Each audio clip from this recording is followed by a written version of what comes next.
தென்கொரியாவில் கடலில் படகு கவிழ்ந்த விபத்தில் 5 பேர் மாயமாகியுள்ளனர்.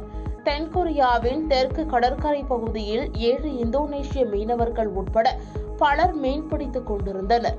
அப்போது திடீரென அங்கு ராட்சச அலை எழும்பியதனால் படகு கடலில் கவிழ்ந்து விபத்திற்குள்ளானது.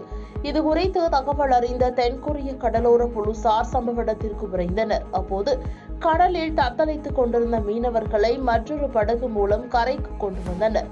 மேலும் மயங்கிய நிலையில் இருந்த மீனவர்களுக்கு மருத்துவமனையில் தீவிர சிகிச்சை அளிக்கப்பட்டு வந்த நிலையில் 4 பேர் உயிரிழந்ததாக தகவல் தெரிவிக்கப்பட்டுள்ளது. மேலும் இந்த விபத்தில் 5 மீனவர்கள் மாயமானதாக கூறப்படுகிறது.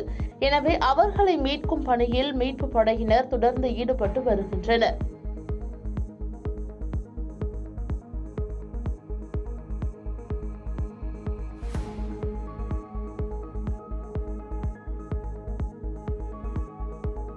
பாதகம் செய்பவரை கண்டால் நாம் பயங்கொள்ளலாகாது பாப்பா.